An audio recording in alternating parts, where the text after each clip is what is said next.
Hey guys, it's Kai from Lucas Land Royals. Hope you're doing well. Today I have an epic clutch that just hit the ground today, and you probably already noticed from the title. That's right, I'm trying to hit the Panda Pied.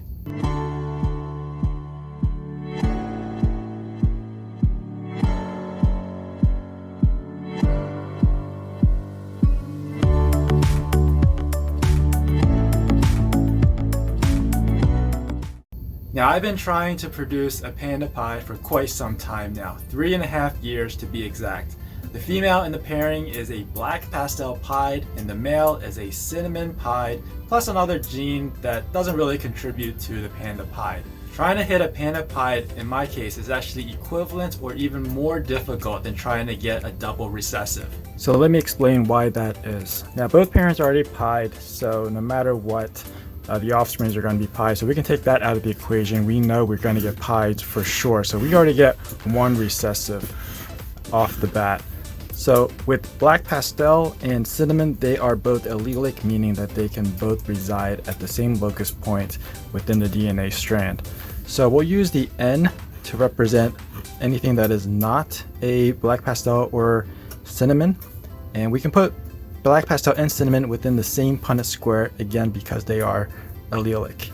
So we'll use a B, a lowercase b, to represent black pastel, and we'll use a C to represent cinnamon, and the N's represent the other stuff that's not a black pastel or cinnamon. So now using the Punnett square, we just have to carry the letters from the top and left into each of these quadrants. N and a B, an N and a C, and a B and a C. So right here we have both black pastel and cinnamon, and that'll produce a all black snake. In the case of what my pairings are, because there's pied, it'll produce a panda pie, so black and white.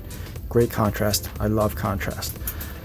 So why is this like recessives? Well, because if we look at a recessive Punnett square, it behaves very similarly. We have R representing the recessive and the N representing anything that's not recessive. So if we work this out, we get very similar results. So we got a quadrant with anything but what we're looking for, and then we have quadrants where we have a single gene and a single non-gene, like these two, and then the last quadrant we have both the genes together. So in this case we got a visual recessive, and in this case we have a super or act like super. Now if we use percentages, this BC combination is 25% of the clutch. So of these 4 quadrants, one of these have the B and C, so that's 25% of the 4, 1 out of 4. Over here on the recessive side, same thing.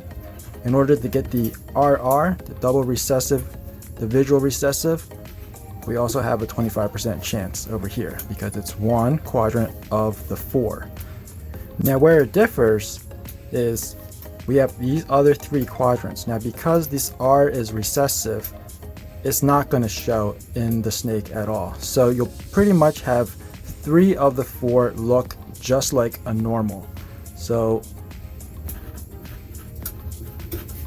a normal, you're gonna get that 75% of the time if you do this type of pairing.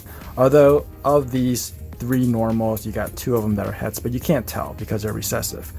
So where that differs is on this side, because these are both codoms, you're gonna get a black pastel 25% of the time, a cinnamon 25% of the time, and then you'll get a normal 25% of the time.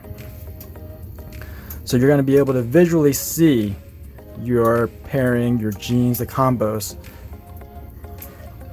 75% of the time with this pairing, whereas over here 75% of the time you're not going to be able to see those genes present.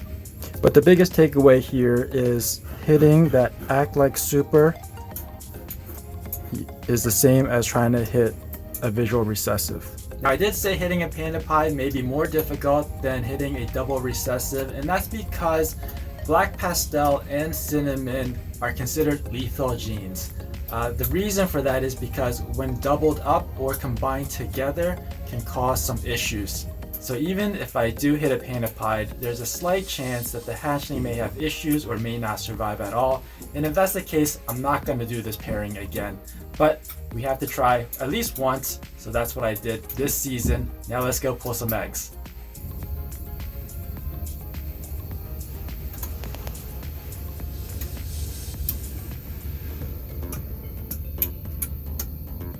So here she is, like a good first time mama. Look at that. I had no idea she had that many eggs in here. I thought there were only about 4. Looks like I miscounted. Maybe there's one more in there. Let me go ahead and get things out of the way so they don't get in my way while I'm getting her off the eggs.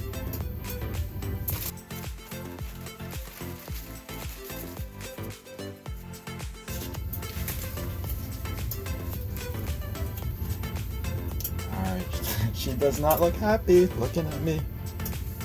Alright, so what I have here is a towel.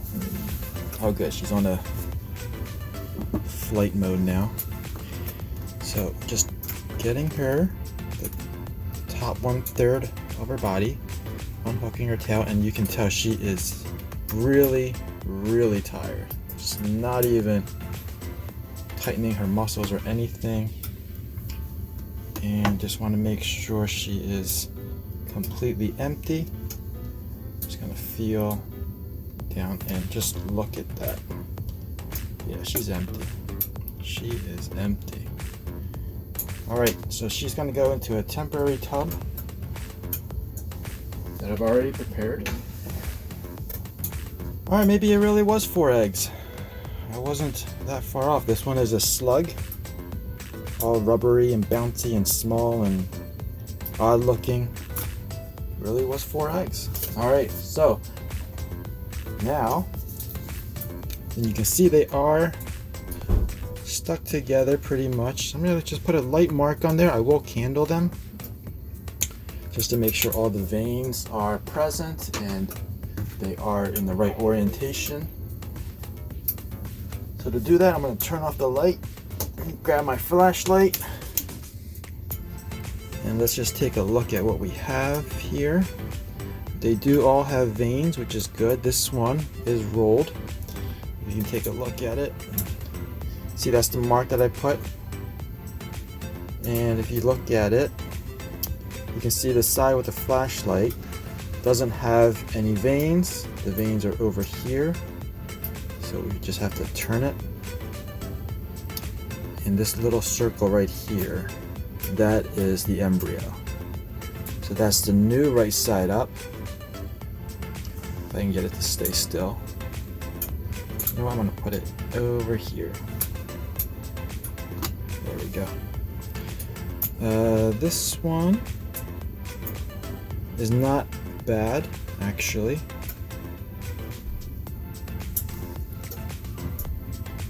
I'm gonna leave it the way it is. Now these two are stuck together.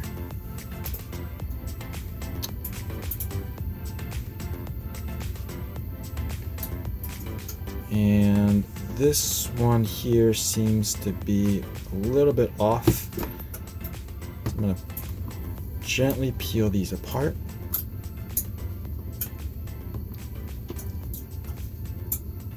You can see the embryo is right there, that little dot. Kind of hard to tell, but where it was attached to the other egg, you can see a little bit remains right there. Right below that is where the embryo is. Alright, so I'm gonna move this out of the way. Lights are back on. Just need to remark a couple of these.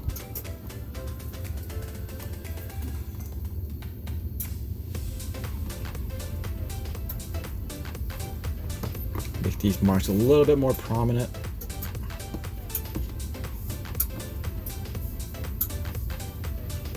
Good.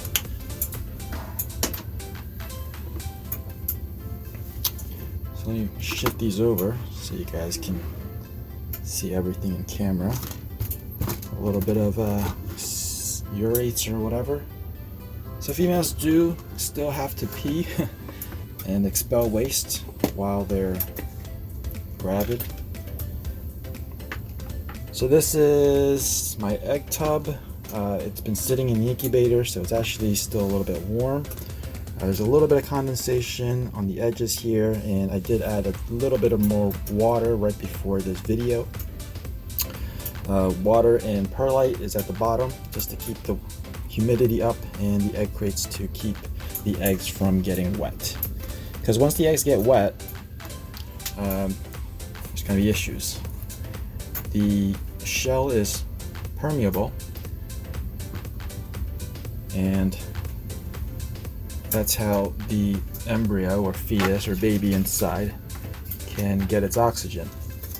So once the shell is wet, then the baby inside will drown. So definitely don't want to get it wet.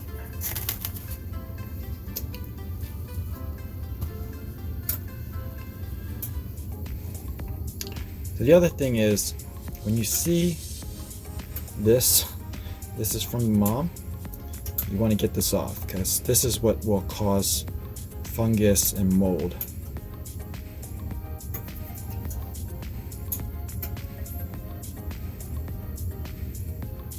And it just comes off lightly. You can use wet paper towel, a damp paper towel, a sponge, but if it's still soft, you can just use your fingers and peel it off.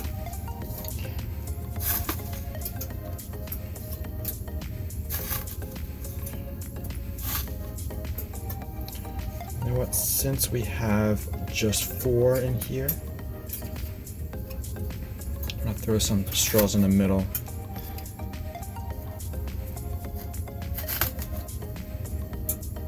This will prevent them from touching.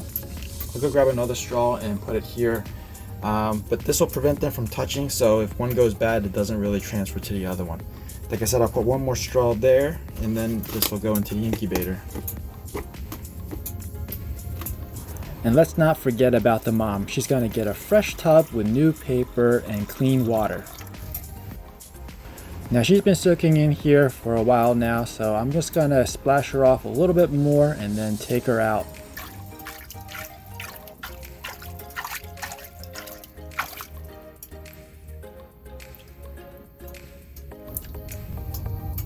And then she goes into the fresh tub that's all ready for her. And as she glides into the tub, I'm just using a towel to dry her off, as well as feel her body for any remaining eggs, just to double check to make sure all the eggs are out of her.